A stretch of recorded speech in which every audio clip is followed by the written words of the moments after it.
नमस्कार दर्शक बंधु आज दिन जाकर गुरुत्वपूर्ण खबर पर आसतु नजर पकेइबा। प्रथमे एही तारिखरे चाषीଙ୍କ खाताକୁ ଆସିବ पीएम किसान सम्मान निधि योजनार 22तम किस्ती। गणमाध्यम रिपोर्ट अनुसार सरकार खूब शीघ्र चाषीମାନଙ୍କୁ सहायता प्रदान କରିପାରନ୍ତି। आशा କରାଯାଉଛି ଯେ प्रधानमंत्री किसान योजनार 22तम किस्ती आसंता सप्ताह शेष सुद्धा जारी ହୋଇପାରେ। ଯଦି ଏହା ହୁଏ ତେବେ ଲକ୍ଷ ଲକ୍ଷ ଚାଷୀଙ୍କ ଆକାଉଣ୍ଟକୁ ସିଧାସଳଖ 2000 ଟଙ୍କା ଟ୍ରାନ୍ସଫର କରାଯିବ।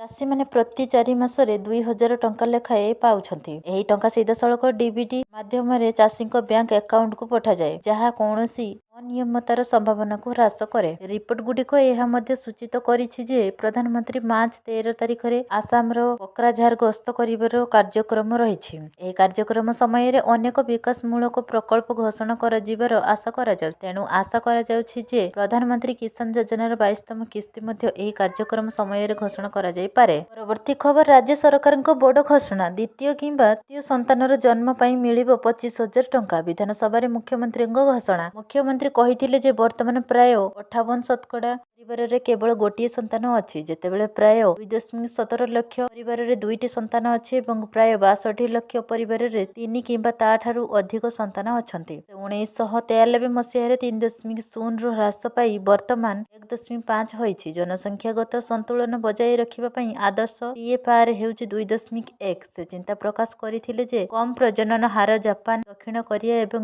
ଇଟାଲୀ ଭଳି ଦେଶମାନଙ୍କ ପରି କର୍ମଶକ୍ତି ଅଭାବ ଏବଂ ଦୀର୍ଘକାଳୀନ ଆର୍ଥିକ ଚ୍ୟାଲେଞ୍ଜ ସୃଷ୍ଟି କରିପାରେ। ସରକାର 1 ଏପ୍ରିଲରୁ ଜନସଂଖ୍ୟା ପରିଚାଳନା ନୀତି ପ୍ରଣୟନ କରିବାକୁ ଯୋଜନା କରୁଛନ୍ତି। ଏଥିରେ ଦ୍ୱିତୀୟ କିମ୍ବା ତୃତୀୟ ସନ୍ତାନର ଜନ୍ମ ପାଇଁ 25,000 ଟଙ୍କା, ତୃତୀୟ ସନ୍ତାନ ପାଇଁ 5 ବର୍ଷ ପାଇଁ ମାସିକ 1,000 ଟଙ୍କା ଆର୍ଥିକ ସହାୟତା ଏବଂ 18 ବର୍ଷ ପର୍ଯ୍ୟନ୍ତ ମାଗଣା ଶିକ୍ଷା ଅନ୍ତର୍ଭୁକ୍ତ। ପରବର୍ତ୍ତୀ ଖବର ସୋମବାରଠୁ ଦେଶରେ ବନ୍ଦ ହୋଇଯିବ ସବୁ ପେଟ୍ରୋଲ ପମ୍ପ। ଯୁଦ୍ଧ ଭିତରେ ଡିଲର୍ସ ଦେଲେ ବଡ଼ ସୂଚନା। ପାକିସ୍ତାନ ପେଟ୍ରୋଲିୟମ ଡିଲର୍ସ ଆସୋସିଏସନ କହିଛି ଯେ ସରକାର 20-25 ଦିନର ଷ୍ଟକ୍ ଥିବା ଦାବି କରୁଥିବା ବେଳେ ଡିଲରମାନେ ଗତ 3 ଦିନ ଧରି କୌଣସି ଯୋଗାଣ ପାଇନାହାନ୍ତି। ଆସୋସିଏସନ ଅଭିଯୋଗ କରିଛି ଯେ ତେଲ ମାର୍କେଟିଂ କମ୍ପାନୀଗୁଡ଼ିକ ଜାଣିଶୁଣି ପେଟ୍ରୋଲିୟମ ଉତ୍ପାଦର ଯୋଗାଣ ହ୍ରାସ କରୁଛନ୍ତି, ଯାହାଦ୍ୱାରା ମୂଲ୍ୟ ବୃଦ୍ଧି ପାଉଛି। ସେମାନଙ୍କ ଅନୁସାରେ ଡିଜେଲ ଯୋଗାଣ ପ୍ରାୟ 20% ହ୍ରାସ ପାଇଛି, ଯେତେବେଳେ ପେଟ୍ରୋଲ ଯୋଗାଣ ମଧ୍ୟ ଯଥେଷ୍ଟ ହ୍ରାସ ପାଇଛି। ସେମାନେ ଦାବି କରିଛନ୍ତି ଯେ ଏହି ଅଭାବ ଯୋଗୁଁ ମୂଲ୍ୟ ବୃଦ୍ଧି ପାଇଛି। ଡିଜେଲ ମୂଲ୍ୟ ପ୍ରାୟ 17 ପାକିସ୍ତାନୀ ଟଙ୍କା ଏବଂ ପେଟ୍ରୋଲ ମୂଲ୍ୟ ପ୍ରାୟ 35 ପାକିସ୍ତାନୀ ଟଙ୍କା ବୃଦ୍ଧି ପାଇଛି।